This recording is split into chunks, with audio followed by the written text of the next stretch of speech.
বাংলা সাহিত্যের রোমাঞ্চকর কিছু গল্প দিয়ে সাজানো আমাদের এই বিশেষ নিবেদন সানডে সাসপেন্স। সাহিত্যিক অধ্যাপক নারায়ণ গঙ্গোপাধ্যায় জন্মেছিলেন 1919 সালে। এমএ পরীক্ষায় কলকাতা বিশ্ববিদ্যালয় থেকে বাংলায় ফার্স্ট ক্লাস ফার্স্ট হয়েছিলেন। সিটি কলেজ এবং কলকাতা বিশ্ববিদ্যালয়ে তিনি অধ্যাপনা করেছেন। টেনিদার সৃষ্টিকর্তা এই লেখক মূলত কিশোর সাহিত্যের জন্যই জনপ্রিয়, কিন্তু সানডে সাসপেন্সে আজ যে গল্পটি আপনাকে শোনানো হবে সেটি প্রাপ্ত বয়স্কদের জন্যই বলা যেতে পারে। টোপ 100 বছরের সেরা গল্প, এই বইটি থেকে আজ শুনবেন এই গল্পটি। প্রধান চরিত্রে গল্পের লেখক এস্টেটের আরদালিরা এবং রাজা বাহাদুর আর.এন. চৌধুরী। গল্প পাঠে মীর, গল্পের সূত্রধার দ্বীপ। শুরু হচ্ছে টোপ।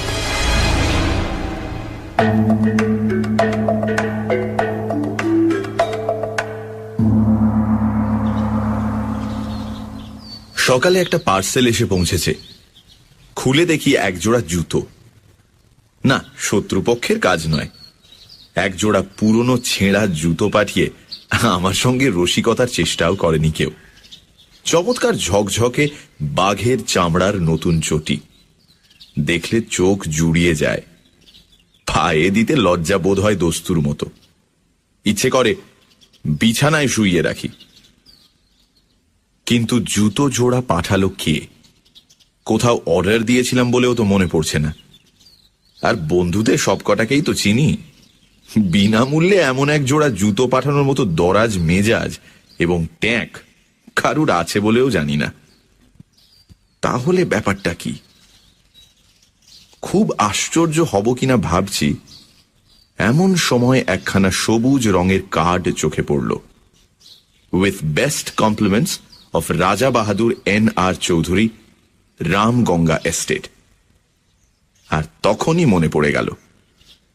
মনে পড়ল 8 মাস আগেকার এক আরণ্যক ইতিহাস, একটি বিচিত্র শিকার কাহিনী। রাজা বাহাদুরের সঙ্গে আলাপের ইতিহাসটা ঘোলাটে, সূত্রগুলো এলোমেলো। যতদূর মনে হয় আমার এক সহপাঠী তার এস্টেটে চাকরি করত। তারই যোগাযোগে রাজা বাহাদুরের এক জন্মবাসরে আমি একটা কাব্য সম্বর্ধনা জ্ঞাপন করেছিলাম। ঈশ্বরগুপ্তের অনুপ্রাস চুরি করে যে প্রশস্তি রচনা করেছিলাম তার 2 লাইন এইরকম: ত্রিভুবন প্রভাকর ওহে প্রভাকর, গুণবান মহিয়ান হে রাজেন্দ্রবর, ভূতলে অতুল কীর্তি রামচন্দ্র সম, অরাতি দমন ওহে তুমি নিরুপম। কাব্য চর্চার ফললাভ হলো একেবারে নগদ নগদ। পড়েছি আকবরের সভাসদ আব্দুর রহিম খান খানান হিন্দি কবি গঙ্গের 4 লাইন কবিতা শুনে 4 লক্ষ টাকা পুরস্কার দিয়েছিলেন। দেখলাম সে নবাবী মেজাজের ঐতিহ্যটা গুণবান মহিয়ান অরাতি দমন মহারাজ এখনো বজায় রেখেছেন। আমার মতো দিনাতি দিনের উপরেও রাজ দৃষ্টি পড়ল। তিনি আমাকে ডেকে পাঠালেন, প্রায় চা খাওয়াতে লাগলেন। তারপর সামান্য একটা উপলক্ষ করে দামি একটা সোনার হাতঘড়ি উপহার দিয়ে বসলেন এক সময়। সেই থেকে রাজা বাহাদুর সম্পর্কে অত্যন্ত কৃতজ্ঞ হয়ে আছি আমি। নিছক কবিতা মেলাবার জন্য বিশেষণগুলো ব্যবহার করেছিলাম, এখন সেগুলোকেই মন প্রাণ দিয়ে বিশ্বাস করতে শুরু করেছি। রাজা বাহাদুরকে আমি শ্রদ্ধা করি, আর গুণগ্রাহী লোককে শ্রদ্ধা করাই তো স্বাভাবিক। বন্ধুরা বলে মোসাহেব, কিন্তু আমি জানি ওটা নিছক গায়ের জ্বালা। আমার সৌভাগ্যে ওদের ঈর্ষা, তা আমি পরোয়া করি না। নৌকা বাঁধতে হলে বড় গাছ দেখে বাঁধাই ভালো, অন্তত ছোটখাটো ঝড়ঝাপটার আঘাতে সম্পূর্ণ নিরাপদ। তাই মাস 8 আগে রাজা বাহাদুর যখন শিকারে তার সহযাত্রী হওয়ার জন্য আমাকে নিমন্ত্রণ জানালেন, তখন আমি ঠেলতে পারলাম না। কলকাতার সমস্ত কাজকর্ম ফেলে ঊর্ধ্বশ্বাসে বেরিয়ে পড়া গেল। তাছাড়া গোরা সৈন্যদের মাঝে মাঝে রাইফেল উঁচিয়ে শকুন মারতে দেখা ছাড়া শিকার সম্বন্ধে কোনো স্পষ্ট ধারণাই নেই আমার। সেদিক থেকেও মনের ভেতরে গভীর এবং নিবিড় একটা প্রলোভন ছিল।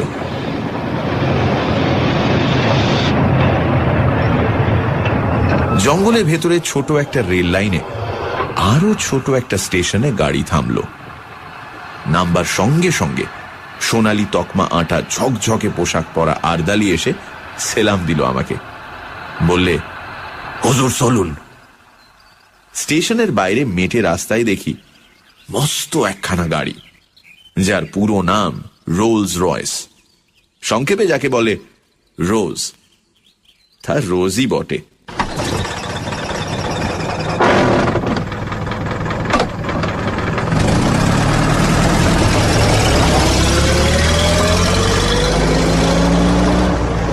মাটিতে চললো না রাজহাঁসের মতো হাওয়ায় ভেসে গেল সেটা ঠিক ঠাহর করে উঠতে পারলাম না। চামড়ার খটখটে গদি নয়, লাল মখমলের কুশন। হেলান দিতে সংকোচ হয়, পাছে মাথার সস্তা নারকেল তেলের দাগ ধরে যায়। আর বসবার সঙ্গে সঙ্গেই মনে হয় সমস্ত পৃথিবীটা নিচের মাটির ডেলার মতো গড়িয়ে যাক, আমি এখানে সুখে এবং নিশ্চিন্তে ঘুমিয়ে পড়তে পারি। হাঁসের মতো ভেসে চলল রোজ। মেটে রাস্তায় চলেছে, অথচ এতটুকু ঝাঁকুনি নেই।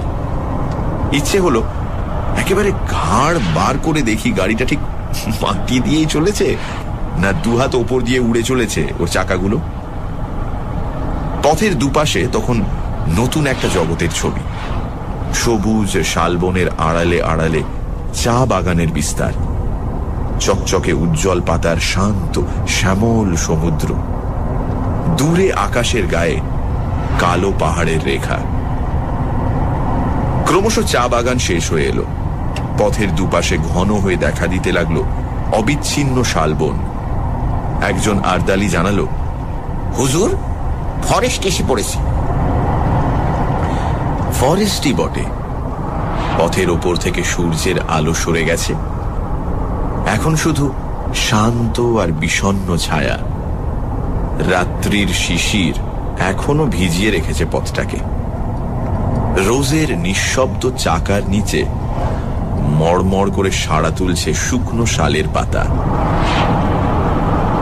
বাতাসে গুঁড়ো গুঁড়ো বৃষ্টির মতো শালের ফুল ঝরে পড়ছে পথের পাশে, উড়ে আসছে গায়ে।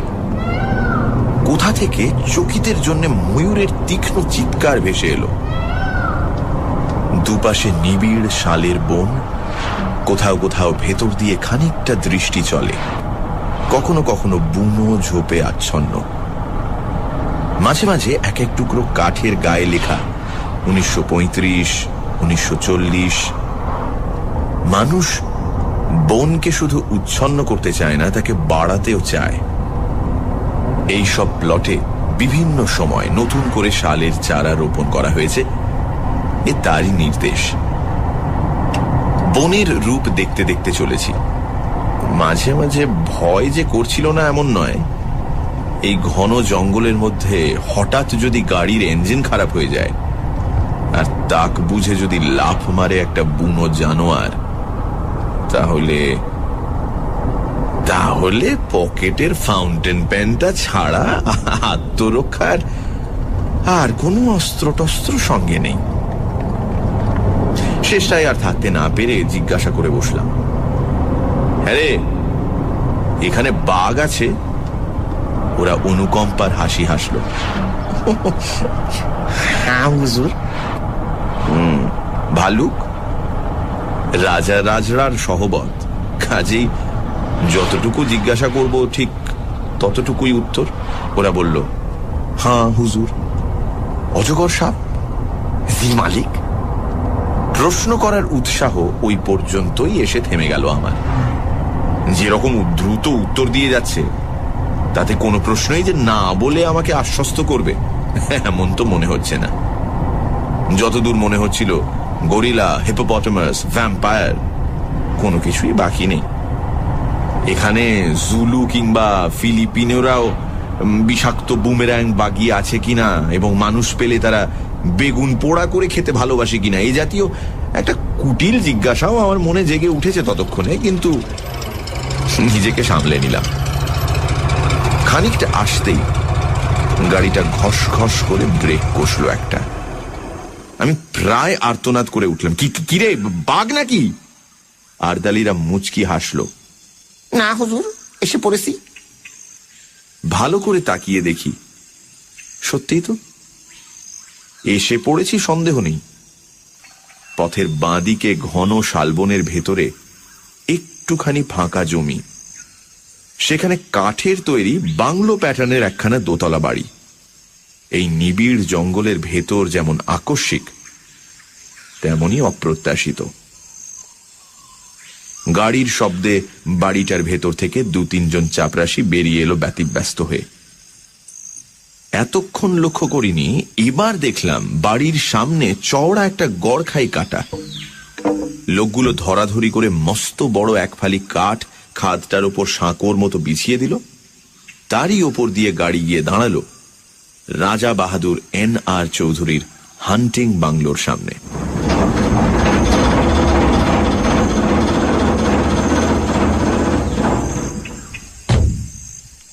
আরে আরে কি সৌভাগ্য! রাজা বাহাদুর স্বয়ং এসে বারান্দায় দাঁড়িয়েছেন আমার অপেক্ষায়। একগাল হেসে বললেন, আসুন আসুন, আপনার জন্য আমি এখনো চা পর্যন্ত খাইনি। শ্রদ্ধায় আর বিনয়ে আমার মাথা নিচু হয়ে গেল। মুখে কথা জোগাল না, শুধু বেকুবের মতো কৃতার্থের হাসি হাসলাম একগাল। রাজা বাহাদুর বললেন, এত কষ্ট করে আপনি যে আসবেন সে ভাবতেই পারিনি, বড় আনন্দ হলো। চলুন চলুন, ওপরে চলুন। এত গুণ না থাকলে কি আর রাজা হয়? একেই বলে রাজোচিত বিনয়। রাজা বাহাদুর বললেন, আগে স্নান করে রিফ্রেশড হয়ে আসুন, টি ইজ গেটিং রেডি। বয়, সাহেব কো গোসলখানে में ले जाओ। 40 বছরের দাড়িওয়ালা বয়, নিঃসন্দেহে বাঙালি, তবু হিন্দি করে হুকুমটা দিলেন রাজা বাহাদুর, কারণ ওটাই রাজকীয় দস্তুর। বয় আমাকে গোসলখানায় নিয়ে গেল। আশ্চর্য, এই জঙ্গলের ভেতরও এত নিখুঁত আয়োজন। এমন একটা বাথরুমে জীবনে আমি স্নান করিনি। ব্র্যাকেটে 3-4 খানা সদ্য পাট ভাঙা নতুন তোয়ালে, 3টে দামি সোপ কেসে 3 রকমের নতুন সাবান, র্যাকে দামি দামি তেল, লাইম জুস, অতিকায় বাথটাব, ওপরে ঝাঁঝরি, নিচে টিউবওয়েল থেকে পাম্প করে এখানে ধারা স্নানের ব্যবস্থা। একেবারে রাজকীয় কারবার। কে বলবে এটা কলকাতার গ্র্যান্ড হোটেল নয়?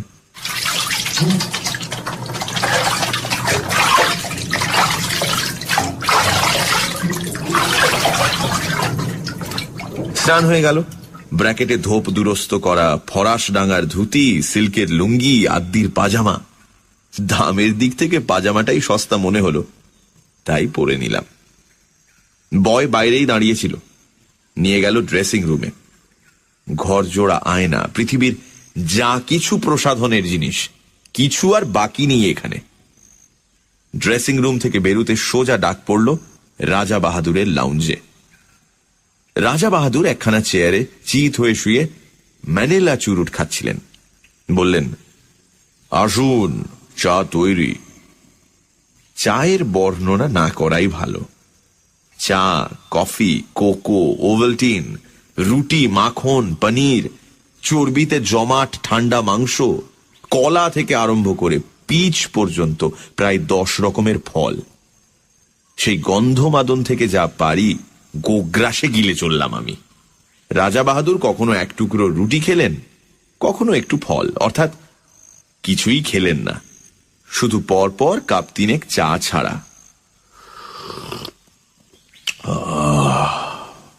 তারপর আরেকটা চুরুট ধরিয়ে বললেন, একবার জানলা দিয়ে চেয়ে দেখুন। দেখলাম। প্রকৃতির এমন অপূর্ব রূপ জীবনে আর দেখিনি। ঠিক জানলার নিচেই মাটিটা খাড়া 300-400 ফুট নেমে গেছে। বাড়িটা যেন ঝুলে আছে সেই রাক্ষসের শূন্যতার উপর। তলায় দেখা যাচ্ছে ঘন জঙ্গল, তার মাঝ দিয়ে পাহাড়ি নদীর একটা সংকীর্ণ নীলোজ্জ্বল রেখা। যতদূর দেখা যায় বিস্তীর্ণ অরণ্য চলেছে প্রসারিত হয়ে, তার সীমান্তে নীল পাহাড়ের প্রহরা। আমার মুখ দিয়ে বেরুল, চমৎকার। রাজা বাহাদুর বললেন, রাইট, আপনারা কবি মানুষ, আপনাদের তো ভালো লাগবেই। আমারই মাঝে মাঝে কবিতা লিখতে ইচ্ছে করে মশাই, কিন্তু নিচের ওই যে জঙ্গলটি দেখতে পাচ্ছেন, ওটি বড় সুবিধের জায়গা নয়। টেরাইয়ের ওয়ান অফ দি ফিয়ার্সেস্ট ফরেস্টস, একেবারে প্রাগ ঐতিহাসিক হিংস্রতার রাজত্ব। আমি সভয়ে জঙ্গলটার দিকে তাকালাম। ওয়ান অফ দ্য ফিয়ার্সেস্ট, কিন্তু ভয় পাওয়ার মতো কিছু তো দেখতে পাচ্ছি না। 400 ফুট নিচে ওই অতিকায় জঙ্গলটাকে একটা নিরবচ্ছিন্ন বেঁটে গাছের ঝোপ বলে মনে হচ্ছে। নদীর রেখাটাকে দেখাচ্ছে উজ্জ্বল একখানা পাতার মতো। আশ্চর্য সবুজ, আশ্চর্য সুন্দর। অফুরন্ত রোদে ঝলমল করছে অফুরন্ত প্রকৃতি। পাহাড়টা যেন গাঢ় নীল রং দিয়ে আঁকা। মনে হয় উপর থেকে ঝাঁপ দিয়ে পড়লে ওই স্তব্ধ গম্ভীর অরণ্য যেন আদর করে বুকে টেনে নেবে, রাশি রাশি পাতার একটা নরম বিছানার উপর। অথচ আমি বললাম, ওখানেই শিকার করবেন নাকি? খেপেছেন? নামবো কি করে? দেখছেন তো পেছনে 400 ফুট খাড়া পাহাড়। আজ পর্যন্ত ওখানে কোনো শিকারীর বন্দুক গিয়ে পৌঁছয়নি। তবে হ্যাঁ, ঠিক শিকার করি না বটে, আমি মাঝে মাঝে মাছ ধরি ওখান থেকে। মাছ ধরেন? আমি হাঁ করলাম। মাছ ধরেন কি রকম? ওই নদী থেকে নাকি? সেটা ক্রমশ প্রকাশ্য, দরকার হলে পরে দেখতে পাবেন।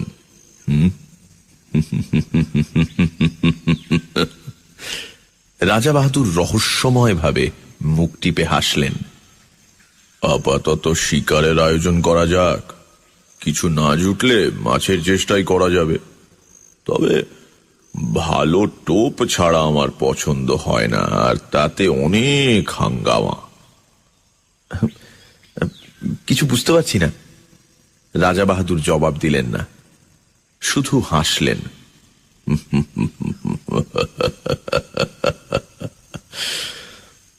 তারপর ম্যানিলা চুরুটের খানিকটা সুগন্ধি ধোঁয়া ছড়িয়ে বললেন, আপনি রাইফেল ছুঁড়তে জানেন? বুঝলাম কথাটি চাপা দিতে চাইছেন। সঙ্গে সঙ্গে জিহ্বাকে দমন করে ফেললাম। এর পরে আর কিছু জিজ্ঞেস করাটা সঙ্গত হবে না, শোভনও নয়। সেটা কোর্ট ম্যানারের বিরোধী। রাজা বাহাদুর আবার বললেন, রাইফেল ছুঁড়তে পারেন? বললাম, ছেলেবেলায় এয়ার গান ছুঁড়েছি। রাজা বাহাদুর হেসে উঠলেন। তা বটে, আপনারা কবি মানুষ, ওসব অস্ত্র শস্ত্রের ব্যাপার আপনাদের মানায় না। আমি অবশ্য 12 বছর বয়সে রাইফেল হাতে তুলে নিয়েছিলাম। আপনি চেষ্টা করে দেখুন না, কিছু শক্ত ব্যাপার নয়। উঠে দাঁড়ালেন রাজা বাহাদুর, ঘরের একদিকে এগিয়ে গেলেন। তাকে অনুসরণ করে আমি দেখলাম এ শুধু লাউঞ্জ নয়, রীতিমতো একটা ন্যাচারাল মিউজিয়াম এবং অস্ত্রাগার। খাওয়ার টেবিলেই নিমগ্ন ছিলাম বলে এতক্ষণ দেখতে পাইনি, নইলে এর আগেই চোখে পড়া উচিত ছিল। চারিদিকে সারি সারি নানা আকারের আগ্নেয়াস্ত্র, গোটা চারেক রাইফেল, ছোট বড় নানা রকম চেহারা। একটা হুকের সঙ্গে খাপে আঁটা একজোড়া রিভলভার ঝুলছে। তার পাশেই ঝুলছে খোলা একখানা লম্বা শেফিল্ডের তলোয়ার। সূর্যের আলোর মতো তার ফলার নিষ্কলঙ্ক রং। মোটা চামড়ার বেল্টে ঝকঝকে পেতলের কার্তুজ, রাইফেলের, রিভলভারের। জরিদার খাপে খানতিনেক নেপালি ভোজালি, আর দেয়ালের গায়ে হরিণের মাথা, ভালুকের মুখ, নানা রকমের চামড়া, বাঘের, সাপের, হরিণের, গো সাপের। একটা টেবিলে অতিকায় হাতির মাথা, দুটো বড় বড় দাঁত এগিয়ে আছে সামনের দিকে।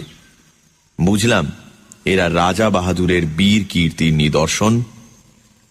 ছোট একটা রাইফেল তুলে নিলেন রাজা বাহাদুর, বললেন, এটা লাইট জিনিস, তবে ভালো রিপিটার। অনায়াসে বড় বড় জানোয়ার ঘায়েল করতে পারে। আমার কাছে অবশ্য সবই সমান। লাইট রিপিটার যা, হাউইৎজা কামানো তাই। তবু সৌজন্য রক্ষার জন্য বলতে হলো, বাহ, তবে তো চমৎকার জিনিস। রাজা বাহাদুর রাইফেলটা বাড়িয়ে দিলেন আমার দিকে। তাহলে চেষ্টা করুন, লোড করাই আছে, ছুড়ুন ওই জানলা দিয়ে। আমি সভয়ে 3 পা পিছিয়ে গেলাম। জীবনে বেকুবি অনেক করেছি, কিন্তু তার পরিমাণটা আর বাড়াতে প্রস্তুত নই। যুদ্ধ ফেরত এক বন্ধুর মুখে তার রাইফেল ছোঁড়ার প্রথম অভিজ্ঞতা শুনেছিলাম। পড়ে গিয়ে পা ভেঙে নাকি তাকে 1 মাস বিছানায় শুয়ে থাকতে হয়েছিল। নিজেকে যতদূর জানি, আমার ফাঁড়া শুধু পা ভাঙার ওপর দিয়েই কাটবে বলে মনে হয় না। বললাম, ওটা এখন থাক, পরে হবে না হয়। রাজা বাহাদুর মৃদু কৌতুকের হাসি হাসলেন। বললেন, এখন ভয় পাচ্ছেন, কিন্তু একবার ধরতে শিখলে আর ছাড়তে চাইবেন না। হাতে থাকলে বুঝবেন কত বড় শক্তিমান আপনি। You can easily face all the rascals off. হঠাৎ তার চোখ ঝকঝক করে উঠল। মৃদু হাসিটা মিলিয়ে গিয়ে শক্ত হয়ে উঠল মুখের পেশিগুলো। And a rival. মুহূর্তে বুকের রক্ত হিম হয়ে গেল আমার। রাজা বাহাদুরের 2 চোখে বন্য হিংসা। রাইফেলটা এমন শক্ত মুঠিতে বাগিয়ে ধরেছেন যেন সামনে কাউকে গুলি করবার জন্য তৈরি হচ্ছেন তিনি। উত্তেজনার ঝোঁকে আমাকেই যদি লক্ষ্য ভেদ করে বসেন, তাহলে আতঙ্কে দেওয়ালে ঠেস দিয়ে দাঁড়িয়ে গেলাম আমি। কিন্তু ততক্ষণে মেঘ কেটে গেছে। রাজা রাজড়ার মেজাজ। রাজা বাহাদুর হাসলেন। ওয়েল, পরে আপনাকে তালিম দেওয়া যাবে। সবই তো রয়েছে, যেটা খুশি আপনি ট্রাই করতে পারেন। চলুন এখন বারান্দায় গিয়ে বসা যাক। Let's have some energy. প্রাতরাশেই প্রায় বিন্ধ্য পর্বত উদরসাৎ করা হয়েছে, আর কি হলে এনার্জি সঞ্চিত হবে বোঝা শক্ত। কিন্তু কথাটা বলেই রাজা বাহাদুর বাইরের বারান্দার দিকে পা বাড়িয়েছেন। সুতরাং আমাকেও পিছু নিতে হলো। বাইরের বারান্দায় বেতের চেয়ার, বেতের টেবিল। এখানে ঢোকবার পর এমন সব বিচিত্র রকমের আসরে বসছি যে আমি প্রায় নার্ভাস হয়ে উঠেছি। তবু যেন বেতের চেয়ারে বসতে পেয়ে খানিকটা সহজ অন্তরঙ্গতা অনুভব করা গেল। এটা অন্তত চেনা জিনিস। আর বসবার সঙ্গে সঙ্গে বোঝা গেল এনার্জি কথাটার আসল তাৎপর্য কি। বেয়ারা তৈরি ছিল। ট্রেতে করে একটি ফেনিল ও গ্লাস সামনে এনে রাখল। অ্যালকোহলের উগ্র গন্ধ ছড়িয়ে গেল বাতাসে। রাজা বাহাদুর স্মিত হাস্যে বললেন, চলবে? সবিনয়ে জানালাম, না। তবে বিয়ার আনবে? একেবারে মেয়েদের ড্রিঙ্ক। নেশা হবে না? না থাক, অভ্যেস নেই কোনোদিন। গুড কন্ডাক্টর প্রাইজ পাওয়া ছেলে। রাজা বাহাদুরের সুরে অনুকম্পার আভাস। আমি কিন্তু 14 বছরের বয়সেই প্রথম ড্রিঙ্ক ধরি। রাজা রাজরার ব্যাপার সবই অলৌকিক।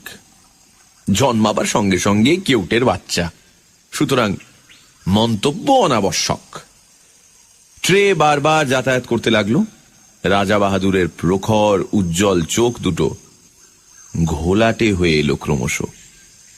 ফর্সা মুখ গোলাপি রং ধরল। হঠাৎ অসুস্থ দৃষ্টিতে তিনি আমার দিকে তাকালেন। আচ্ছা, বলতে পারেন আপনি রাজা নন কেন? এইরকম একটা প্রশ্ন করলে বোকার মতো দাঁত বের করে থাকা ছাড়া গত্যন্তর নেই। আমিও তাই করলাম। বলতে পারলেন না? না।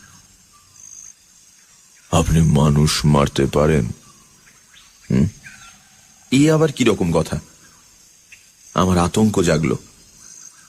না। তাহলে বলতে পারবেন না। You are absolutely hopeless.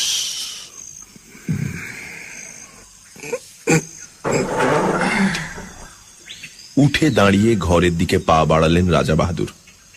বলে গেলেন, I pity you, I pity you. বুঝলাম নেশাটা চড়েছে।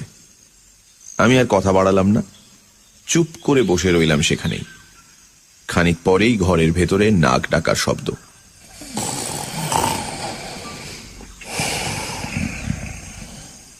তাকিয়ে দেখি তার লাউঞ্জের সেই চেয়ারটায় হাঁ করে ঘুমোচ্ছেন রাজা বাহাদুর।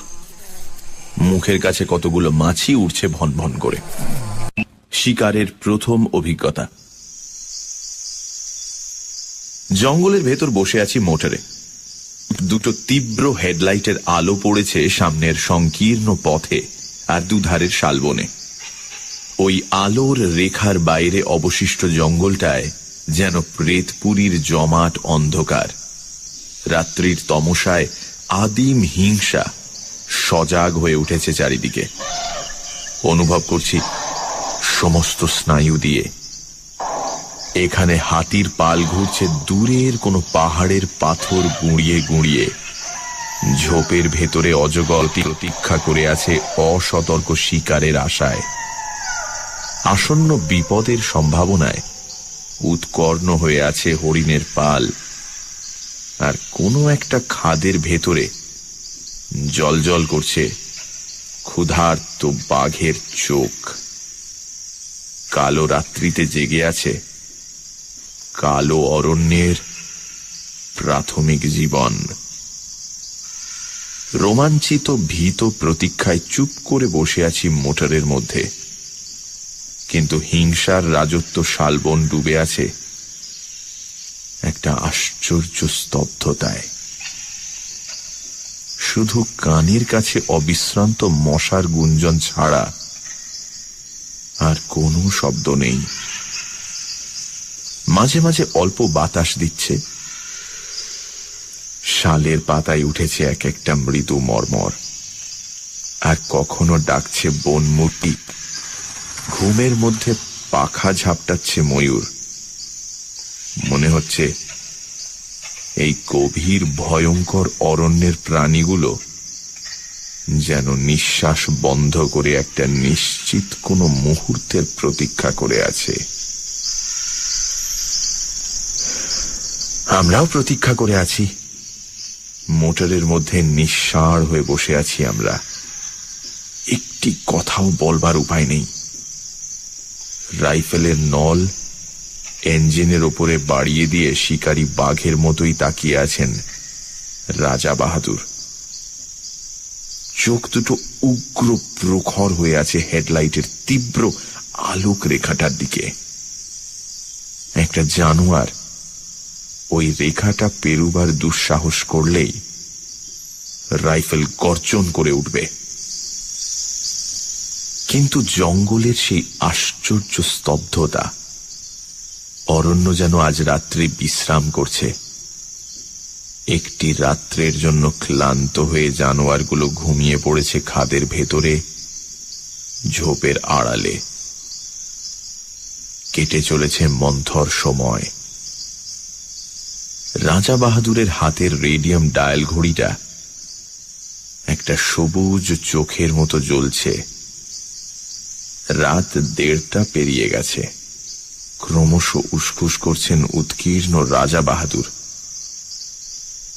না, হোপলেস। আজ আর পাওয়া যাবে না। বহু দূর থেকে একটা তীক্ষ্ণ গম্ভীর শব্দ হাতির ডাক, ময়ূরের পাখা ঝাপটানি চলছে মাঝে মাঝে। এক ফাঁকে একটা পেঁচা চেঁচিয়ে উঠল। রাত্রি ঘোষণা করে গেল শেয়ালের দল। কিন্তু কোথায় বাঘ, কোথায় বা ভাল্লুক? অন্ধকার বনের মধ্যে দ্রুত কতকগুলো ছুটন্ত খুরের আওয়াজ। পালিয়ে গেল হরিণের পাল। কিন্তু কোনো ছায়া পড়ছে না আলোকবৃত্তের ভেতরে। মশার কামড় যেন অসহ্য হয়ে উঠেছে। বৃথাই গেল রাতটা। রাজা বাহাদুরের কণ্ঠস্বরে পৃথিবীর সমস্ত বিরক্তি ভেঙে পড়ল। ডেভিলস লাক। সিটের পাশ থেকে একটা ফ্লাস্ক তুলে নিয়ে ঢক ঢক করে ঢাললেন গলাতে। ছড়িয়ে পড়ল উইস্কির কটু গন্ধ। Thank heavens! রাজা বাহাদুর হঠাৎ নড়ে বসলেন চকিত হয়ে। নক্ষত্র বেগে হাতটা চলে গেল রাইফেলের ট্রিগারে। শিকার এসে পড়েছে। আমিও দেখলাম বহু দূর থেকে আলোর রেখাটার ভেতর কি একটা জানোয়ার দাঁড়িয়ে আছে স্থির হয়ে। এমন একটা জোরালো আলো চোখে পড়াতে কেমন দিশেহারা হয়ে গেছে। তাকিয়ে আছে এই দিকে। দুটো জোনাকির বিন্দুর মতো চিকচিক করছে তার চোখ। ড্যাম! রাইফেল থেকে হাত সরিয়ে নিলেন রাজা বাহাদুর, কিন্তু পর মুহূর্তেই চাপা উত্তেজিত গলায় বললেন, থাক, আজ ঝুঁচোই মারব। দুম করে রাইফেল গর্জন করে উঠল। কানে তালা ধরে গেল আমার। বারুদের গন্ধে বিস্বাদ হয়ে উঠল নাসারন্ধ্র। অব্যর্থ লক্ষ্য রাজা বাহাদুরের। পড়েছে জানোয়ারটা। ড্রাইভার বললে, তুলে আনবো হুজুর? বিকৃত মুখে রাজা বাহাদুর বললেন, কি হবে? গাড়ি ঘোরাও।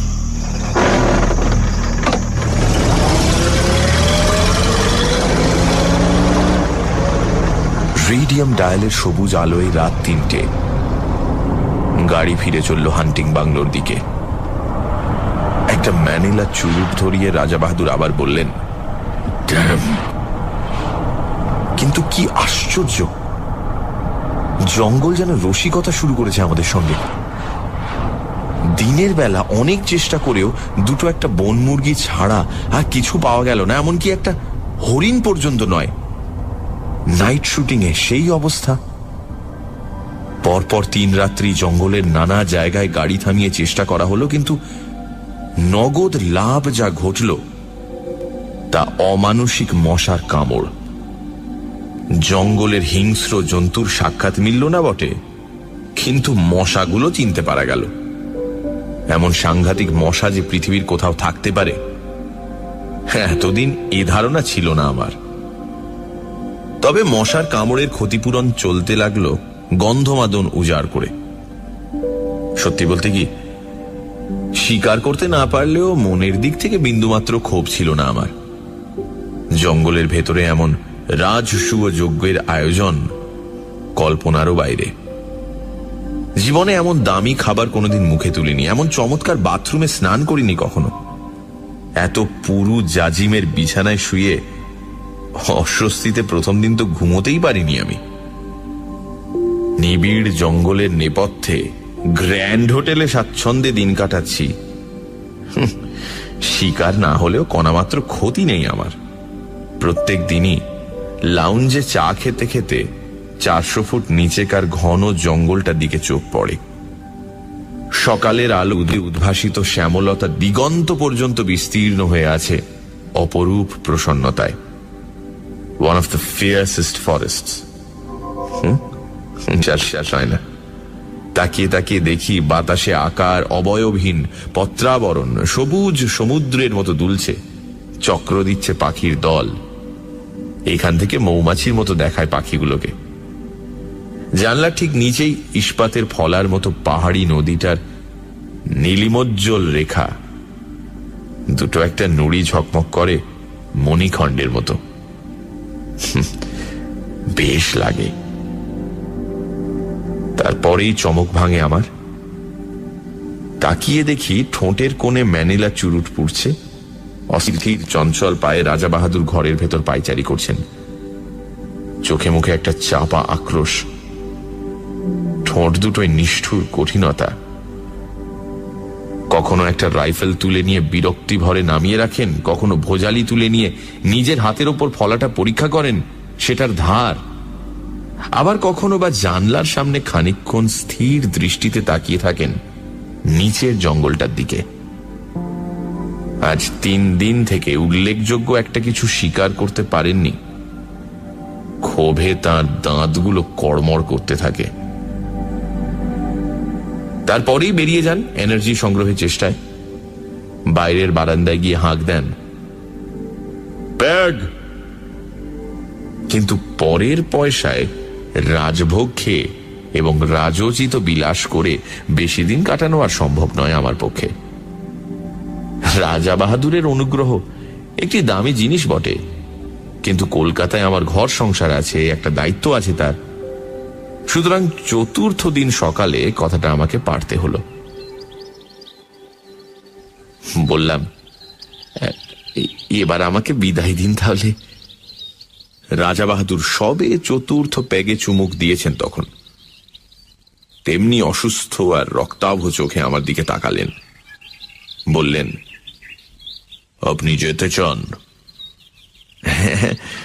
কাজকর্ম রয়েছে, কিন্তু আমার শিকার আপনাকে দেখাতে পারলাম না। সে না হয় আরেকবার হবে।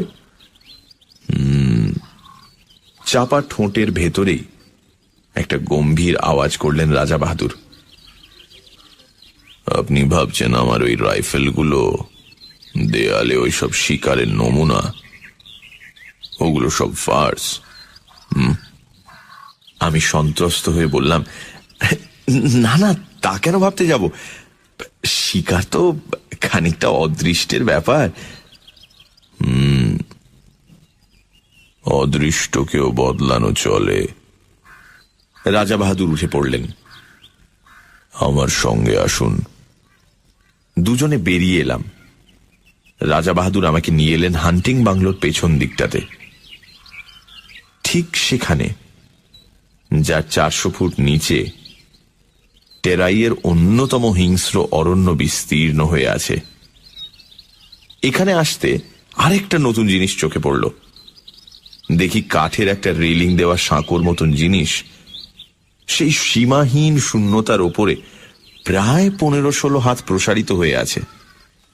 তার পাশে 2 বড় বড় কাঠের চাকা, তাদের সঙ্গে 2 জোড়া মোটা কাছি জড়ানো। ব্যাপারটা কি ঠিক বুঝতে পারলাম না। আসুন। রাজা বাহাদুর সেই ঝুলন্ত সাঁকোটার উপর গিয়ে দাঁড়ালেন। আমিও গেলাম তার পেছন পেছন। একটা আশ্চর্য বন্দোবস্ত। ঠিক সাঁকোটার নিচেই পাহাড়ি নদীটার রেখা, নুড়ি মেশানো সংকীর্ণ বালু তট তার দুপাশে। তাছাড়া জঙ্গল আর জঙ্গল। নিচে তাকাতে আমার মাথা ঘুরে গেল। রাজা বাহাদুর বললেন, জানেন এসব কি? না। আমার মাছ ধরবার বন্দোবস্ত। এর কাজ খুব গোপনে, নানা হাঙ্গামা আছে, কিন্তু অব্যর্থ। ঠিক বুঝতে পারছি না। আজ রাত্রেই বুঝতে পারবেন। শিকার দেখাতে আপনাকে ডেকে এনেছি। নতুন একটা শিকার দেখাবো, কিন্তু কোনো দিন এর কথা কারো কাছে প্রকাশ করতে পারবেন না। কিছু না বুঝেই মাথা নাড়লাম। না। তাহলে আজ রাতটা অবধি থাকুন, কাল সকালেই আপনার গাড়ির ব্যবস্থা করব। রাজা বাহাদুর আবার হান্টিং বাংলোর সম্মুখের দিকে এগোলেন। কাল সকালের পর এমনিতেই আপনার আর এখানে থাকা চলবে না। একটা কাঠের সাঁকো, দুটো কপিকলের মতো জিনিস, মাছ ধরার ব্যবস্থা, কাউকে বলা যাবে না, এবং কাল সকালেই চলে যেতে হবে। সবটা মিলিয়ে যেন রহস্যের খাস মহল একেবারে। আমার কেমন এলোমেলো লাগতে লাগলো সমস্ত, কিন্তু ভালো করে জিজ্ঞাসা করতে পারলাম না। রাজা বাহাদুরকে বেশি প্রশ্ন করতে কেমন অস্বস্তি লাগে আমার, অনধিকার চর্চা মনে হয়। বাংলোর সামনে 3-4টে ছোট ছোট নোংরা ছেলে মেয়ে খেলা করে বেড়াচ্ছে। হিন্দুস্তানি কিপারটা এওয়ারি সম্পত্তি। কিপারটাকে সকালে রাজা বাহাদুর শহরে পাঠিয়েছেন, কিছু দরকারি জিনিসপত্র কিনে কাল সে ফিরবে। ভারী ভারী বিশ্বাসী আর অনুগত লোক। মাতৃহীন ছেলে মেয়েগুলো সারা দিন হুটোপাটি করে ডাকবাংলোর সামনে। রাজা বাহাদুর বেশ অনুগ্রহের চোখে দেখেন ওদের। দোতলার জানলা থেকে পয়সা, রুটি কিংবা বিস্কুট ছুঁড়ে দেন। নিচে ওরা সেগুলো নিয়ে কুকুরের মতো লোফালুফি করে। রাজা বাহাদুর তাকিয়ে তাকিয়ে দেখেন সকৌতুকে। আজও ছেলে মেয়েগুলো হুল্লোড় করে তার চারিপাশে এসে ঘিরে দাঁড়ালো। বললে, হুজুর সেলাম। রাজা বাহাদুর পকেটে হাত দিয়ে কতগুলো পয়সা ছড়িয়ে দিলেন ওদের ভেতরে। হরির লুঠের মতো কাড়াকাড়ি পড়ে গেল। বেশ ছেলে মেয়েগুলি, 2 থেকে 8 বছর পর্যন্ত বয়স। আমার ভারী ভালো লাগে ওদের। আরণ্যক জগতের শাল শিশুদের মতো সতেজ আর জীবন্ত প্রকৃতির ভেতর থেকে প্রাণ আহরণ করে যেন বড় হয়ে উঠেছে। সন্ধ্যায় ডিনার টেবিলে বসে আমি বললাম, আজ রাত্রে মাছ ধরবার কথা আছে আপনার। চোখের কোণা দিয়ে আমার দিকে তাকালেন রাজা বাহাদুর।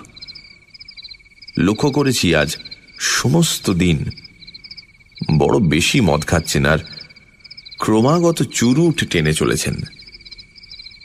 ভালো করে আমার সঙ্গে কথা পর্যন্ত বলেননি। ভেতরে ভেতরে কিছু একটা ঘটে চলেছে তাঁর।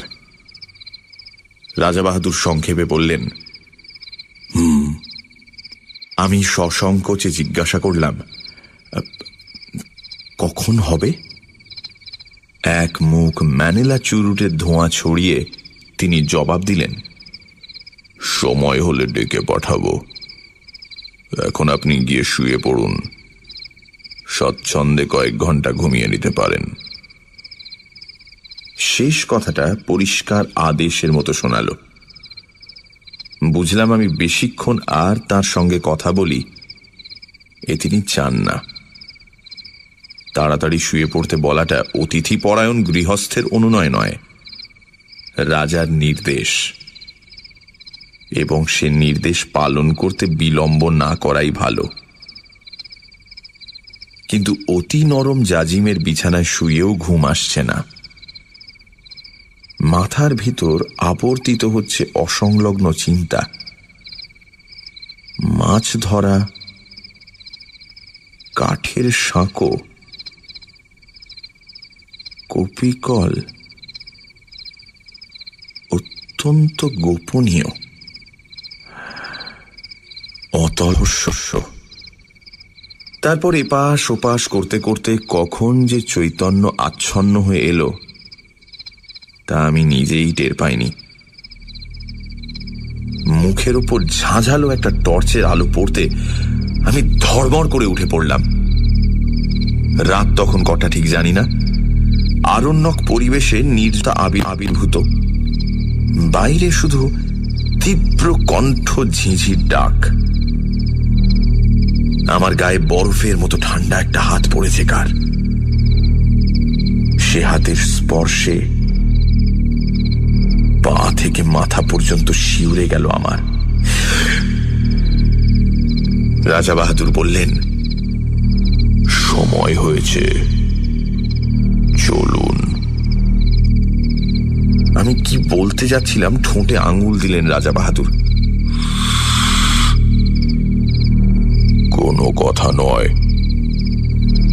আসুন। এই গভীর রাত্রে এমনই নিঃশব্দে আহ্বান, সবটা মিলিয়ে একটা রোমাঞ্চকর উপন্যাসের পটভূমি তৈরি হয়েছে যেন। কেমন একটা অস্বস্তি, একটা অনিশ্চিত ভয়ে গা ছমছম করতে লাগলো আমার। মন্ত্রমুগ্ধের মতো রাজা বাহাদুরের পেছন পেছন বেরিয়ে এলাম। হান্টিং বাংলোটা অন্ধকার, একটা মৃত্যুর শীতলতা ঢেকে রেখেছে তাকে। এক টানা ঝিঁঝির ডাক, চারিদিকে অরণ্যে কান্নার শব্দের মতো পত্র মর্মর। গভীর রাত্রিতে জঙ্গলের মধ্যে মোটর থামিয়ে বসে থাকতে আমার ভয় করেছিল, আজও ভয় করছে, কিন্তু এ ভয়ের চেহারা আলাদা। এর মধ্যে আরেকটা কি যেন মিশে আছে, ঠিক বুঝতে পারছি না, অথচ পাও সরতে চাইছে না আমার। মুখের উপরে একটা টর্চের আলো, রাজা বাহাদুরের হাতের স্পর্শটা বরফের মতো ঠান্ডা, ঠোঁটে আঙুল দিয়ে নীরবতার সেই দুর্বোধ্য কুটির সংকেত। টর্চের আলোয় পথ দেখিয়ে রাজা বাহাদুর আমাকে সেই ঝুলন্ত সাঁকোটার কাছে নিয়ে এলেন। দেখি তার উপরে শিকারের আয়োজন, দুখানা চেয়ার পাতা, দুটো তৈরি রাইফেল, দুজন বেয়ারা একটা কপি কলের চাকা ঘুরিয়ে কি একটা জিনিস নামিয়ে দিচ্ছে নিচের দিকে। এক মুহূর্তের জন্য রাজা বাহাদুর তার 9 সেলের হান্টিং টর্চটা নিচের দিকে ফ্ল্যাশ করলেন। প্রায় 250 ফুট নিচে সাদা পুটলির মতো কি একটা জিনিস কপি কলের দড়ির সঙ্গে নেমে যাচ্ছে দ্রুত বেগে। আমি বললাম, ওটা কি রাজা বাহাদুর? মাছের টোপ। কিন্তু এখনো কিছু বুঝতে পারছি না। একটু পরে বুঝবেন, এখন চুপ করুন। এবারে স্পষ্ট ধমক দিলেন আমাকে। মুখ দিয়ে ভক ভক করে হুইস্কির তীব্র গন্ধ বেরোচ্ছে। রাজা বাহাদুর প্রকৃতিস্থ নেই, আর কিছুই বুঝতে পারছি না আমি। আমার মাথার ভেতর সব যেন গন্ডগোল হয়ে গেছে।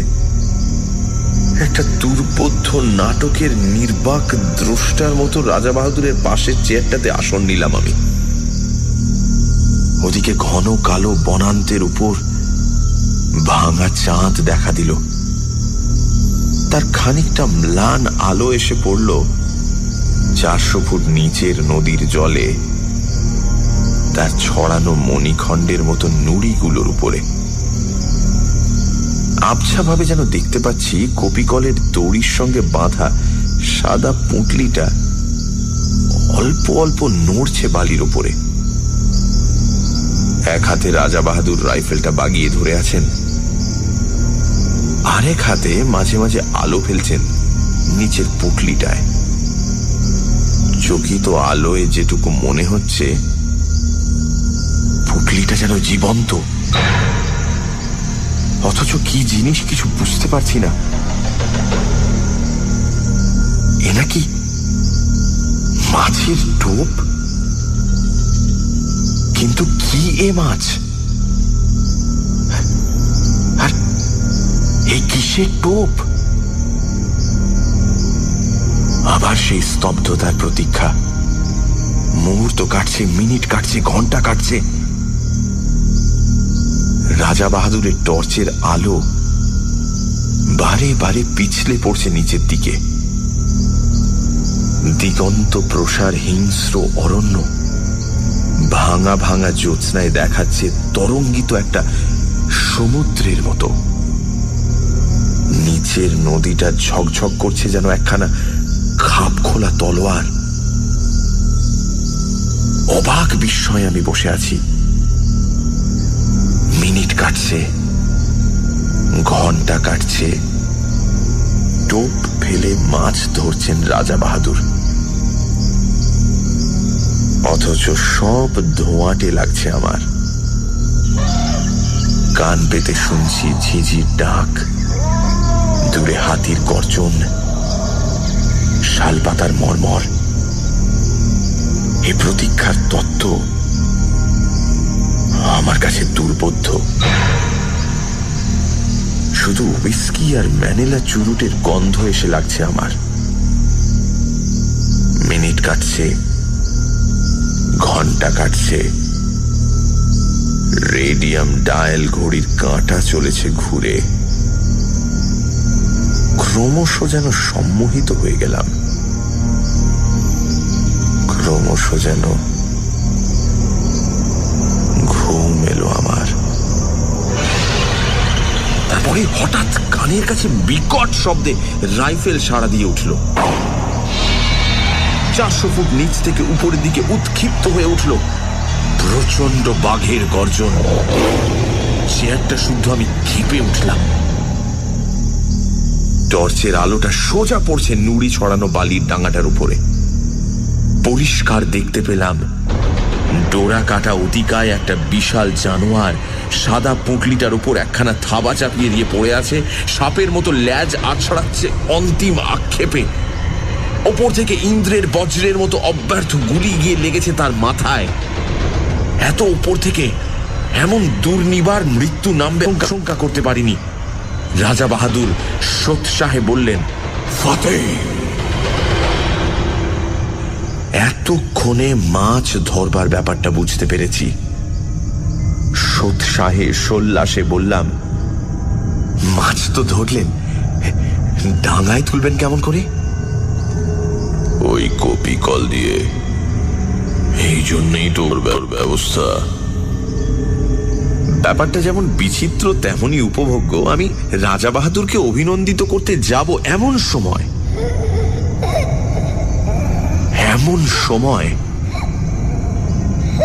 পরিষ্কার শুনতে পেলাম শিশুর গোঙানি, ক্ষীণ অথচ নির্ভুল। এ কিসের শব্দ? 400 ফুট নিচ থেকে ওই শব্দটা আসছে। হ্যাঁ, কোনো ভুল নেই। মুখের বাঁধন খুলে গেছে, কিন্তু বড় দেরিতে। আমার রক্ত হিম হয়ে গেল, আমার চুল খাড়া হয়ে উঠল।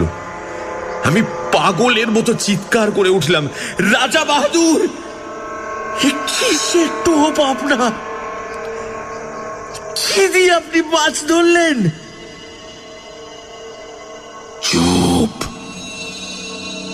একটা কালো রাইফেলের নল আমার বুকে ঠেকালেন রাজা বাহাদুর। তারপরেই আমার চারিদিকে পৃথিবীটা পাক খেতে খেতে হাওয়ায় গড়া একটা বুদবুদের মতো শূন্যে মিলিয়ে গেল। রাজা বাহাদুর চাপটে না ধরলে 400 ফুট নিচেই পড়ে যেতাম হয়তো।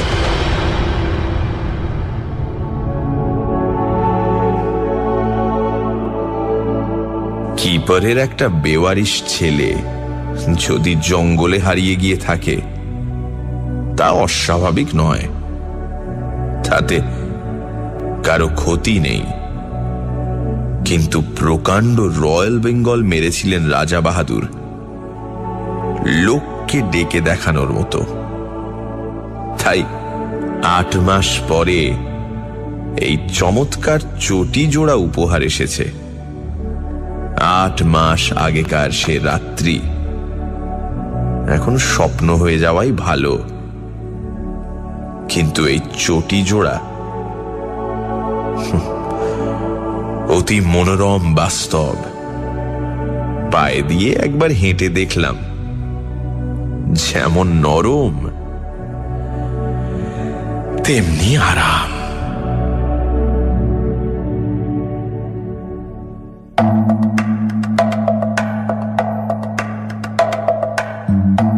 ছিলেন টোপ। রচনা নারায়ণ গঙ্গোপাধ্যায়। গল্পের সূত্রধার দীপ। গল্প পাঠে মীর।